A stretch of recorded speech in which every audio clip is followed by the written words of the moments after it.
오늘 성경 말씀은 요한복음 12장 20절로 26절 말씀입니다.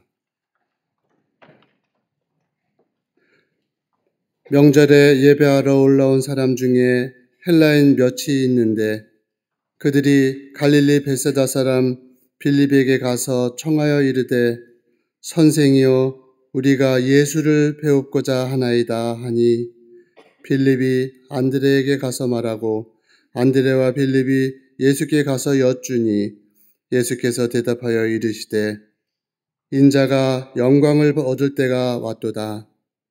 내가 진실로 진실로 너희에게 이르노니 한 알의 밀이 땅에 떨어져 죽지 아니하면 한 알 그대로 있고 죽으면 많은 열매를 맺느니라.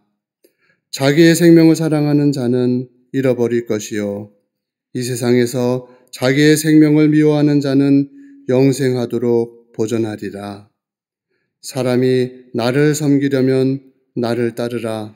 나 있는 곳에 나를 섬기는 자도 거기 있으리니 사람이 나를 섬기면 내 아버지께서 그를 귀히 여기시리라. 아멘.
갈릴리 성가대와 오케스트라의 귀한 찬양에 감사합니다. 고맙습니다. 인류의 모든 나라와 사람들의 공통된 염원이 있다고 한다면 아마 자유, 평등, 차별 없는 세상, 이런 것들이 인류가 가지는 염원이요 소망일 겁니다. 이러한 자유와 평등과 그리고 차별 없는 것을 한 단어로 즉각적으로 표현할 수 있는 단어가 있다고 한다면 아마 그것은 빛이라는 단어일 겁니다. 빛이라는 단어 속에는 여러 가지 함축적 의미가 담겨져 있는데 아마도 그것은 자유와 평화와 차별 없는 세상, 평등과 더불어 회복과 치유라고 하는 단어의 뜻이 아마 이 빛 가운데 빛이라는 단어 속에 다 포함되어 있다고 할 수 있을 겁니다. 근데 그 빛이 어둠을 뚫고 이 세상에 오셨다는 겁니다. 요한복음 12장 46절의 말씀을 보면 나는 빛으로 세상에 왔나니 물은 나를 믿는 자로 어둠에 거하지 않게 하려 함이라고 말씀하시면서 예수님이 빛으로 이 땅에 오셨다는 겁니다. 예수님 빛으로 이 땅에 오심은 다름이 아니라 예수를 믿는 자로 하여금 어둠에 거하지 않게 하실 뿐만 아니라 참된 자유와 더불어 평화 그리고 회복과 치유의 역사를 베푸시기 위해서 우리 주님이 빛으로 이 땅에 오셨다는 겁니다. 그러게 요한복음 14장 6절의 말씀에도 내가 곧 길이요 진리요 생명이니 나로 말미암지 않고는 아버지께로 올 자가 없느니라고 말씀하신 것처럼 빛이 되신 예수님께서 우리 안에 계시면 생명의 역사가 일어나며 우리가 가야 할 길을 알게 하실 뿐만 아니라 진리로 우리 안에 계시어 우리의 삶을 인도하여 주신다는 겁니다. 오늘 본문의 말씀은 예수님께서 십자가의 죽음을 앞에 두고 한 알의 밀이 땅에 떨어져 죽지 아니하면 한 알 그대로 있고 죽음의 많은 열매를 맺느니라고 말씀합니다. 이것은 아마도 예수님의 삶의 모습이요 쇠락의 철학이었다고 할 수 있을 겁니다. 이 땅에 오신 예수님께서는 이 말씀 따라 살았고 이 말씀 따라 죽으셨을 뿐만 아니라 이 말씀에 따라서 부활하셨습니다. 저 한 알의 밀알이 땅에 떨어져 죽음이라고 하면 시작되는 이 한 알의 비유에 말씀하는 것은 다름이 아니라 장차 인류의 구원을 위하여 앞으로 있어질 십자가의 고난, 십자가의 죽음에 대하여 말씀하신 내용입니다. 오늘은 이 땅에 복음이 설레된 지 140주년으로서 우리 모든 감리교회 전체 교회가 함께 감리교 선교 140주년 기념주일로 정하며 하나님 앞에 감사의 예배를 드리는 주일입니다. 140년 전 조선은 제강 열강들의 저 각 직장이었을 뿐만 아니라 거세게 밀려들은 개와의 물결에 대한 반발과 더불어 수용한다는 소리가 서로 충돌하며 어수선하고 있을 때에 하나님이 땅과 이 백성을 사랑하여 주셔서 파란 눈의 선교사를 보내어 하나님 나라의 복음을 전하여 주셨습니다. 1885년 4월 1일 일본의 나가사키를 출발한 두 명의 파란 눈의 선교사, 저들은 4월 2일에 부산에 도착하여 하룻밤을 머문 뒤에 다시금 배를 타고 항해한 끝에 4월 5일 부활절 아침에 인천의 제물포항에 도착을 합니다. 그분들이 바로 아펜젤러 선교사와 언더우드 선교사였습니다. 처음에 저들이 조선 땅에 복음을 전하였을 때는 당시의 민족의 사상이었던 유교와 민족의 종교였던 불교가 시대의 거센 물결 앞에 아무런 대안을 주지 못하며 그로 인하여 절망하고 자살하던 이 땅의 사람들에게 복음을 통하여 새로운 소망과 희망을 주었습니다. 1885년 7월에 아펜젤러 선교사에 의해서 세워진 저 인천의 내리감리교회, 그리고 1897년 12월에 저 경성에 세워진 정동교회, 그리고 언더우드 목상교사님에 의해 세워진 세문안교회, 이 교회를 통해 이 땅에 하나님 나라의 복음이 증거되었고 복음만 전해진 것이 아니라 어렵고 소외된 이들에게 예수 그리스도의 사랑을 가지고 저들을 돌보아 주었습니다.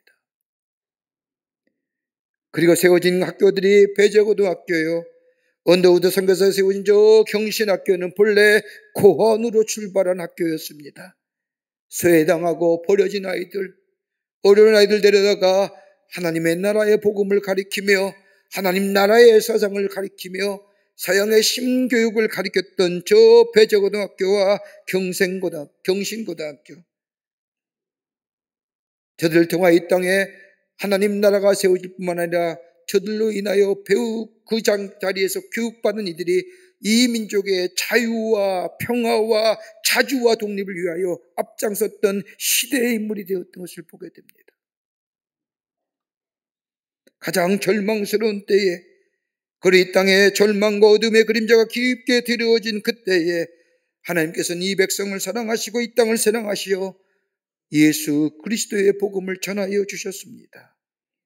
그러게 이 땅에 이 민족의 근현대의 역사 가운데 기독교의 역사를 제외하고는 이 나라의 근현대의 역사가 해석되어지지 않을 만큼 복음의 역사와 더불어 이 나라 이 백성의 새로운 발전과 부흥을 가져왔던 것을 보게 됩니다.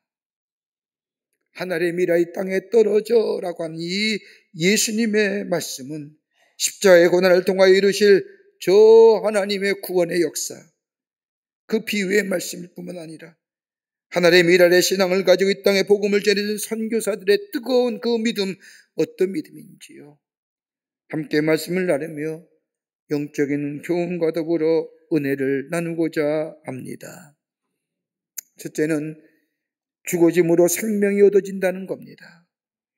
요한복음 12장 24절의 말씀을 보면 하늘의 밀이 땅에 떨어서 죽지 아니하면 하늘 그대로 있고 죽으면 많은 열매를 맺느니라고 하는 이 말씀은 죽음을 통하여 새로운 생명의 탄생이 이루어진다는 겁니다. 여러분, 밀알의 조그만 씨앗입니다. 그러나 조그만 씨앗이지만 하나의 생명체로서의 무한한 잠재력이 그 안에 담겨져 있습니다. 그런데 그 밀알이 땅에 떨어져 썩어지는 것이 아니라 죽어지게 될 때에 그 안에 무한한 생명의 역사가 일어나는 겁니다. 그 안에 생명의 역사가 있기에 썩어지는 것이 아니라 죽게 될 때에 그 안에 새로운 생명의 역사가 일어납니다. 여러분, 기독교가 다른 종교와 다른 점이 무엇일까요? 윤리와 도덕을 이야기한다면 유교와 이슬람이 더 많은 윤리와 도덕을 말합니다. 제가 아는 이집트 목사님을 만났는데 이슬람을 철저하게 믿는 사람은 기독교인보다 더 윤리적이고 더 도덕적이라는 겁니다. 그런데 우리 기독교는 윤리와 도덕의 문제가 아닙니다. 윤리적인 삶과 도덕적인 삶이 사람을 변화시키는 것이 아니라 복음이, 예수 그리스도의 복음이 우리 안에 임하게 될 때에 우리 안에 구원의 역사가 일어납니다. 그러기에 구원이 먼저입니다. 예수님께서 이 땅에 오셔서 우리의 죄를 대신하여 죽으셨습니다. 이 사실을 믿음으로 받아들일 때 우리는 죄에서 구원함을 받습니다. 우리 안에 하나님의 영상이 회복됩니다. 이것이 먼저입니다. 구원받을 때 우리의 존재성이 달라집니다. 우리의 실존성이 달라집니다. 우리의 이 구원의 확신이 내게 있을 때에 우리의 생각인 가치관과 세계관이 달라집니다. 예전에 누구나 하는 일이기에 아무런 죄책감이나 느낌 없이 하던 일이 구원받고 나니, 하나님의 자녀가 되고 나니 우리의 삶이 예전에는 아무런 뜻 없이 의미 없이 하던 일이 이제는 하나님의 뜻을 생각하며 하나님을 생각하는 삶으로 변화됩니다. 하나님이 정말 기뻐하시리니까. 윤리의 기준이나 도덕적 기준이 별 필요가 없습니다.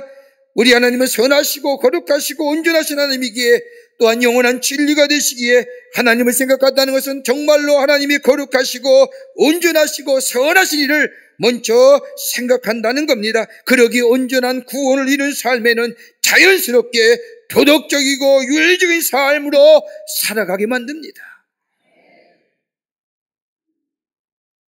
또 하나, 구원받은 자의 삶은 내가 날마다 죽는 삶입니다. 날마다 죽는 것으로 끝나는 것이 아니라 거기에 새로운 역사를 경험합니다. 하늘의 밀이 땅에 떨어져 썩는 것이 아니라 죽어질 때에 그 안이 싹이 트고 새로운 생명의 역사가 움트는 것처럼 내가 날마다 죽는 것은 죽는 것을 끝나는 것이 아니라 새로운 역사를 경험하게 됩니다. 갈라디아서 5장 24절의 말씀처럼 그리스도의 예수의 사람은 육체와 함께 그 정과 욕심을 십자가에 못 박았느니라. 십자가에 내 정과 욕심을 못 받게 될 때 내가 죽은 것 같지만은 내가 새로워지는 역사를 경험합니다. 정결케 됩니다. 내 안에 꿈틀거리는 이기적인 욕심과 더불어 정욕적인 것들이 십자가를 볼 때마다 아니 십자가에 못 박아버립니다. 그리고 새로운 존재로 거듭납니다. 새로운 존재의 삶. 더 나아가 참된 평화를 누립니다. 예수님께서 하늘의 미래를 대어 우리의 죄를 위하여 십자가에 달려 죽으심으로 우리 안에 새로운 생명이 창조되었습니다. 하나님과의 관계가 회복되었습니다. 죄로 인하여 일그러진 하나님의 영상이 회복되었습니다. 예전에는 그러인 죄악 가운데 있던 백성이요, 어둠 가운데 있는 백성이요, 그러기에 조금만 문제가 있고 고난과 역경이 찾아오면 시차절하고 마음에 불안과 염려 가운데 어둠의 길을 걸었던 자가 내 욕심을 못 받고 나니 어떤 고난과 고통이 오더라도 주님이 주시는 능력으로 담대하게 대처할 뿐만 아니라 주의 주시는 평안이 우리의 삶 속에 넘쳐나 참된 평안의 삶을 살아가게 됩니다. 그러게 주님 우리에게 말씀한 것처럼 내가 주는 평화는 세상이 주는 평화와 다르다고 말씀하신 것처럼 주의 주시는 샬롬의 축복이 우리 가운데 임하게 됩니다. 더 나아가 새로운 실존과 존재성의 삶으로 살아갑니다. 구원받으면 세상의 자녀였던 사람이, 육체의 사람이었던 사람이 하나님의 사람이요 영의 사람이 됩니다. 존재성이 달라지는 겁니다. 나의 정체성이 달라지는 겁니다. 그리고 하나님의 거룩하고 선하시고 온전한 뜻을 생각하며 그 뜻을 이 땅에 이루기 위해 살아가는 삶, 삶의 목표와 삶의 목적이 달라지니 그 생각이 달라지고 그 삶의 태도가 달라집니다. 하나님의 백성답게 사는 거예요. 여러분, 140년 전에 이 땅에 복음을 전해준 우리 선교사님들, 특별히 아펜젤러 선교사, 그는 독일계 이민가정으로 독일 개혁교회 출신입니다. 교육가인 아버지의 영향과 더불어 경건주의 신앙 안에 자랐던 그는 문학에 대한 관심이 많아 브라오와 히브리어와 그리스와 독일어에 능통한 사람이었습니다. 대학에 다닐 때는 괴테 문학의 동아리 회장을 지낼 만큼 문학에 관심을 많았던 사람이었습니다. 개혁교회 장로교에 자라난 이 아펜젤러 선교사님, 동네 감리교회 출석하면서 말씀의 공부와 더불어 성도의 교제가 참 좋다고 생각한 후에 감리교회로 옮기고 대학을 감리교 등의 저 뉴욕에 있는 뚜르 대학에 진학합니다. 그리고 전미신학교 신원명이 주장하는 수련회 참석하여 은혜를 받고 하나님 나라의 복음을 전하는 선교사로 서원하게 됩니다. 그는 처음부터 조선 땅의 선교사로 서원한 분이 아닙니다. 일본 선교에 관심이 많아서 일본에 선교사로 가기를 원했지만 그의 절친한 친구인 워지워지가 병을 얻는 바람에 친구 대신에 조선에 복음을 전하는 선교사로 마음을 먹습니다. 언더우드 선교사도 마찬가지입니다. 그는 인도의 선교사로 가기로 마음을 먹고 힌두와 더불어 의학을 공부합니다. 그랬던 그가 기도 가운데 하나님의 음성을 듣고 조선 땅의 선교사를 되기로 서운하지요. 이렇게 하여 이들이 조선 땅의 4월 5일 절전 885년 4월 1일 저 제물봉에 도착하여 이 땅의 복음의 역사가 시작됩니다. 이 땅에 복음을 들고 온 저들, 편안하고 안락한 삶을 즐길 수도 있습니다. 자기가 원하고 자기가 하던 일들을 얼마든지 누리며 살 수 있는 삶이었습니다. 그런데 그 모든 것을 다 버리고 척박한 땅, 절망과 어둠의 그림자가 깊게 찌려진 이 땅에 미래에 편안한 삶이 있음에도 불구하고 생명에 있는 이 복음을 전하기 위해서 이 땅에 하나의 미랄이 되고자 이 땅을 찾아 하나님 나라의 복음을 전합니다. 아펜젤러 선교사님은 1902년에 성경을 문서로 한글로 번역하기 위한 작업을 하기 위해서 그 군산에서 배를 타고 어청도를 건너가다가 배가 침몰하는 바람에 물에 빠진 하나아이가 허우적거리는 모습을 보고 그 아이를 구하려다가 저 군산 앞바다의 어청도 앞에 익사하십니다. 그 아이가 정신여고 학생입니다. 하나님의 미랄이 되고자, 하나님의 미랄이 이 땅에 하나님 나라의 권세로, 우리가 늘 부르는 때마다 근혜가 되는 찬송가 가운데 샘물과 같은 보혈은 임만 위에 필요하다라고 하는 찬송이 있습니다. 이 찬송을 작사한 사람은 윌리엄 카우퍼라고 하는 사람입니다. 그는 젊은 나이에 성공에 이르러선 영국의 변호사였습니다. 어느 날 그는 영국에서 당 앞에서 비중 높은 변호를 하기로 되어 있었는데 그 일에 대하여 많은 긴장과 부담을 가진 나머지 스트레스를 인하여 그만 쓰러지고 맙니다. 병으로 인해 그의 인생은 점점 망가지기 시작을 하며 나중에는 정신 착락 증세로 정상적인 생활을 할 수가 없었습니다. 급기야는 자신이 더럽고 추하고 무가치한 존재라고 자학함으로 자살까지 하려고 합니다. 그때에 그의 주변에 있는 사람들이 그에게 예수 그리스도의 복음을 전합니다. 이 복음을 듣고 카우프는 하나님의 놀라운 십자가의 사랑을 깨닫고 경험합니다. 자신의 존재를 쓸모없다고 여기며 자살하려고 했던 그가 죽음의 제사질로부터 풀려나온 데는 무려 긴 10년이란 긴 시간이 걸렸습니다.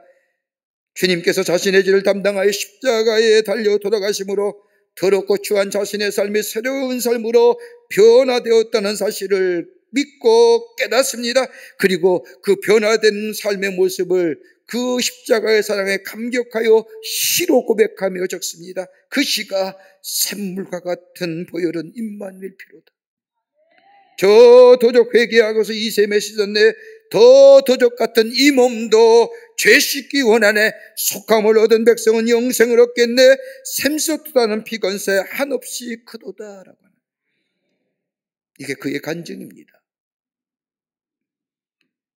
그는 바로 윌리엄 카우퍼로서 영국 문학사의 고전무학가로 손꼽힐 사람이었습니다. 그런데 예수 그리스도의 복음을 받아들이며 저 세상의 굴레로부터 자유함을 얻은 후에 날 좋게 하신 피보니 그 사랑 한없네.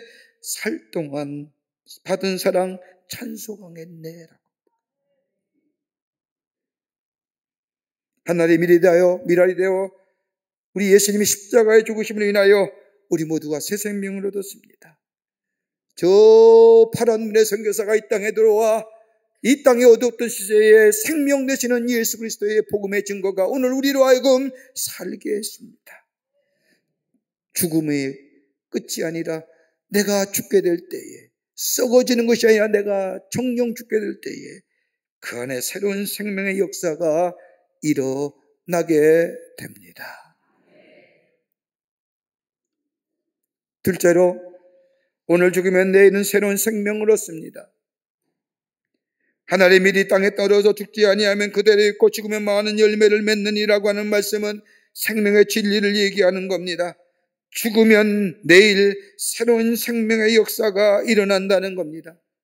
여러분, 예수님의 십자가의 사건은 안 죽으려고 이리저리 도망하다가 억지로 어떻게 되어서 죽었다는 이야기가 아닙니다. 예수님의 십자가의 고난과 죽음은 예수님의 선택적이요 자원적인 것이었습니다. 하나님의 미랄이 땅에 떨어져야 죽어야만 많은 열매를 맺는다고 하는 말씀을 하시고 예루살렘에 올라가 십자가를 지시고 십자가의 고난과 고통을 당하시고 죽으셨습니다. 왜요? 저 앞에 있는 미래를 바라보시기 때문입니다. 결과를 알고 계셨기 때문입니다. 이 죽음은 끝이 아니라 새로운 생명의 시작이요, 오늘 내가 죽음으로 모든 사람의 새로운 생명을 얻을 것임을 알고 계셨기 때문입니다. 그러기에 십자가의 고난과 죽으심은 자발적이요 자원적 선택입니다.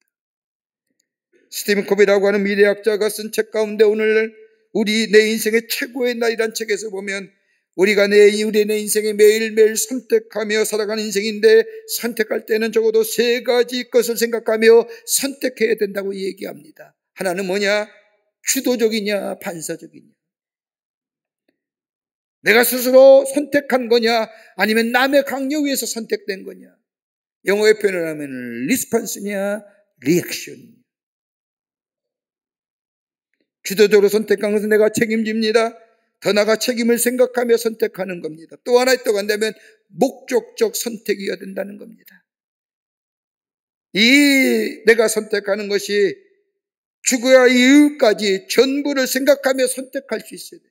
사는 것으로 문제가 아니라 내가 이걸 선택할 때 이것을 위해서 죽어야 이유까지 생각하며 선택하는. 또 하나 있다면 원칙적 선택입니다. 선택 기준이 무엇이냐는 물음입니다.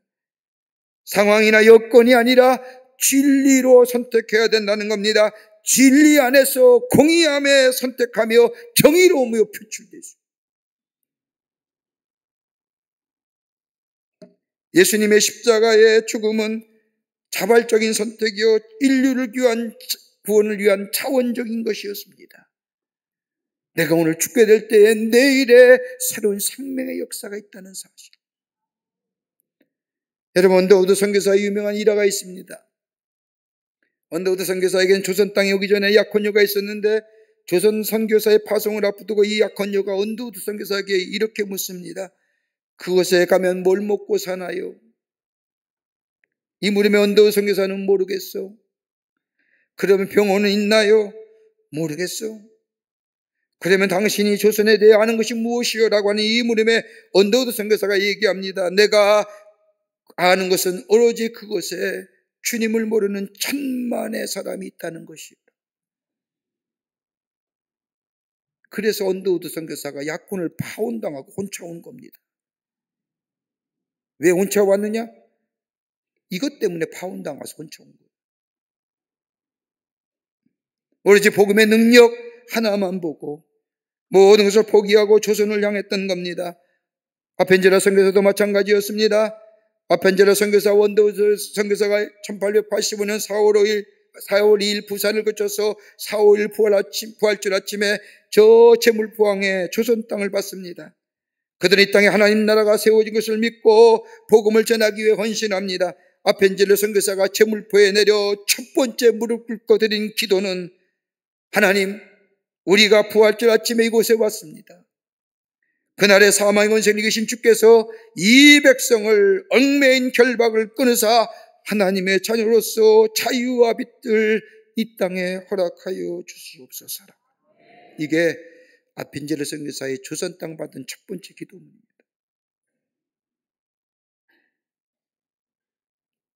우리가 죽어져야 해서 우리 안에 새로운 생명의 역사가 일어납니다. 매일매일 내가 죽어야 합니다. 내 정과 욕심을 십자가에 못 박아 주리는 내 자원적이고 선택적인 내 죽음이 있어질 때에 내 안에 내일의 생명의 역사가 일어납니다. 그리고 생명력의 역사를 통하여 내 안에 새로운 역사가 창조됩니다. 끝으로 영원한 삶을 누리게 하십니다. 내가 죽음으로 인하여 영원한 소망과 더불어 영원한 삶을 누리게 하신다는 겁니다. 오늘 요한복음 12장 25절의 말씀을 보면 자기 생명을 사랑하는 자는 잃어버릴 것이요 이 세상에서 자기 생명을 미워하는 자는 영생하도록 보존하리라. 여러분, 요한복음 12장 25절을 원문 직역대로 그대로 직역하자면 자신 생명을 사랑하는 자는 그것을 잃어버린다. 그리고 이 세상에서 그 자신의 생명을 미워하는 자는 영원한 생명으로 보존될 것이다. 여러분, 25절의 말씀을 자세히 읽어보면 생미란 단어가 2번 나옵니다. 앞에 나오는 생미란 단어는 헬라어로 푸시켄이라고 얘기하는데 이건 자연적 생명입니다. 실제로 살아있는 생명을 말합니다. 기정의를 포함하고 있는 자연적 생명. 근데 그 뒤에 나오는 생명은 영생하도록이라는 말과 연관되어 있기에 하나님과 관련된 생명으로 영원한 생명을 누린다는 겁니다. 그러니까 25절의 말씀을 이렇게 다시 한번 해석하여 얘기할 수 있습니다. 번역하면 자연적 생명을 사랑하는 자, 다시 말한다면 자신의 욕망과 세상의 가치를 우선으로 삼는 사람들, 이러한 사람은 영원한 생명을 잃어버릴 것이요. 그러나 이 세상에서 자연적 생명을 미워하는 자는 더불어 영원한 생명을 얻을 것입니다. 라고 합니다. 여러분, 우리 마음속에는 2가지의 자아가 있다고 하지 않습니까? 하나는 육적인 자아요, 또 하나는 신령한 자아입니다. 여러분, 육적인 자아는 다분히 현재적이요, 거짓된 것이요, 자기만을 위한 육신에 속한 자아입니다. 그러나 영적인 자아는 미래적인 것이요, 영원한 것이며 하나님의 뜻을 따르는 참된 자아입니다. 그러기에 로마서 8장 13절의 말씀을 보면 너희가 육신대로 살면 죽을 것이로되 영으로서 몸의 행실을 죽이면 살리라고 하는 말씀이 이 말씀입니다. 내가 죽는 겁니다. 뭐래요? 하나님의 말씀으로요. 신령한 말씀으로, 신령한 법으로 성령 안에서 내가 매일매일 죽게 될 때에 내 안에 새로운 생명과 더불어 영원한 하나님 내 나라의 소망이 우리 가운데 임할 뿐만 아니라 이것이 우리로 하여금 생명력 넘치는 승리의 인생으로 살아가게 하십니다. 라고 하는 거예요.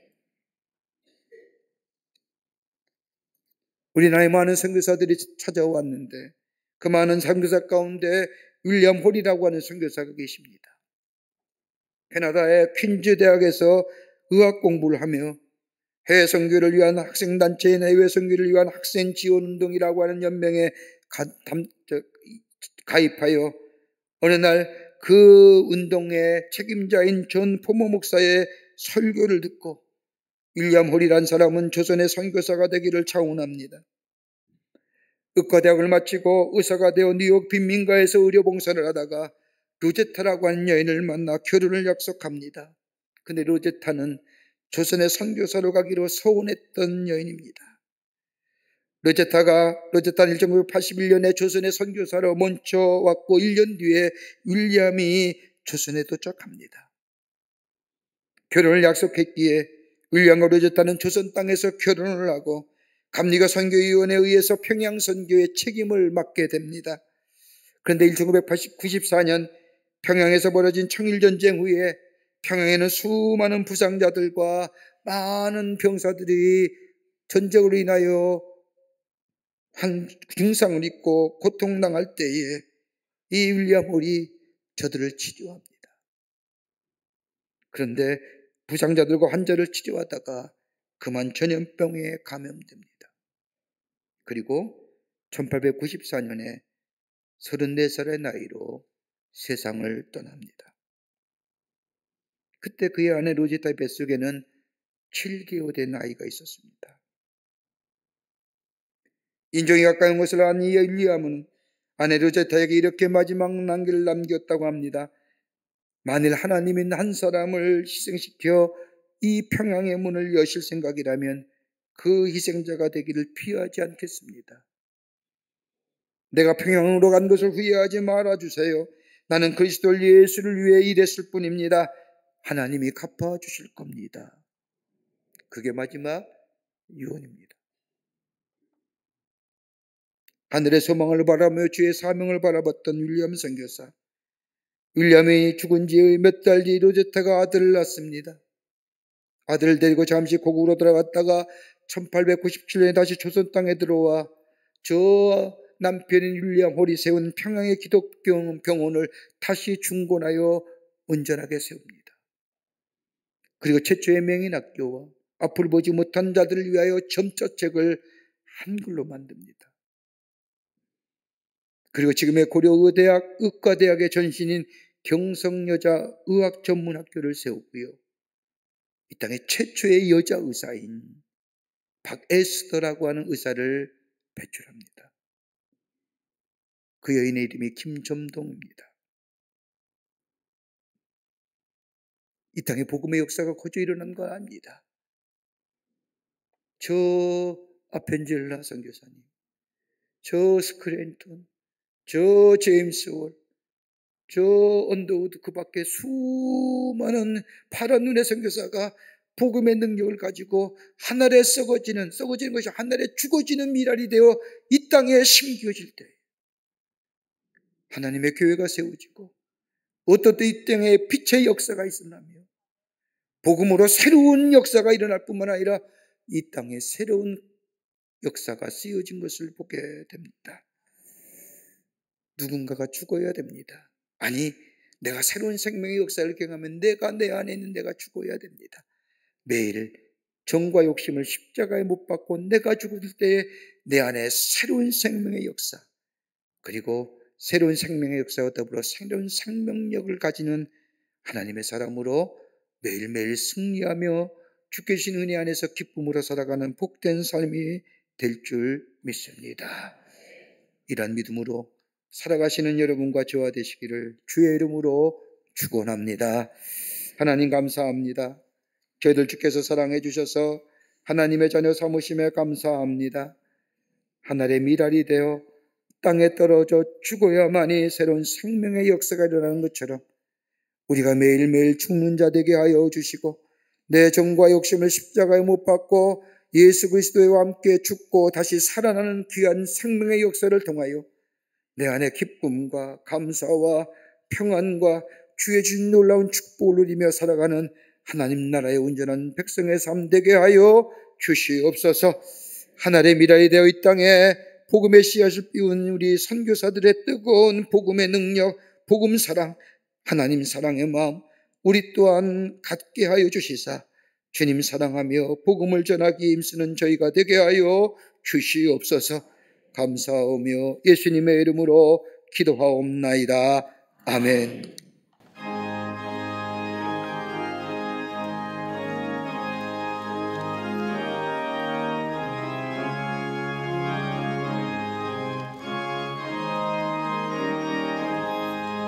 큰 죄에 빠진 나를 주 예수 건지사 그 넓은 품에 다시 품으신 은혜는 저 바다보다 깊고 저 하늘보다 높다. 그 사랑 영원토록 나 찬송하리라.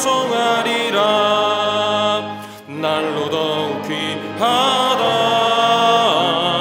날로 더욱 귀하다. 한이 없이 넓은 우리 주의 사랑. 날로 더욱 귀하다. 옛날에 유대 땅에 주 예수 다닐 때 그 은혜 받으려고 큰 물이 모였네. 눈먼 자 병든 자를 다 고쳐주셨으니 나 같은 죄인까지 그 은혜 받도다. 날로 더욱 귀하다. 날로 더욱 귀하다. 한이 없이 넓은 우리 주의 사랑. 날로 더욱 귀하다.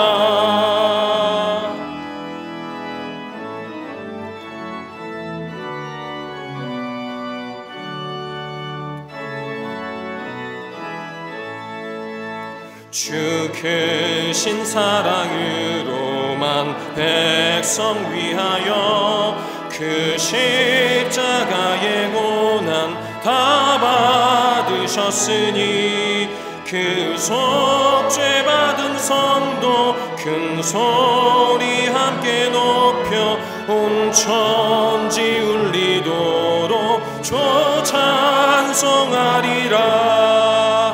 날로 더욱 귀하다. 날로 더욱 귀하다. 한이 없이 넓은 우리 주의 사랑. 날로 더욱 귀하다.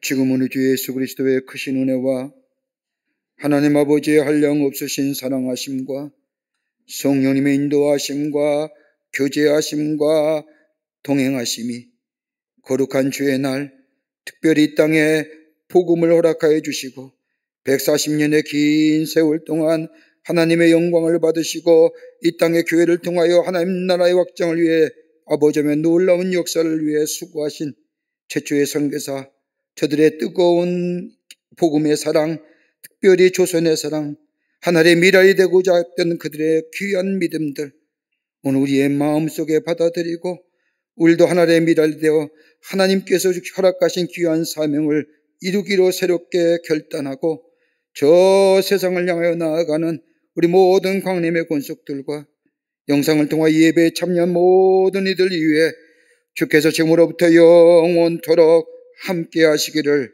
간절히 축원하옵나이다. 아멘.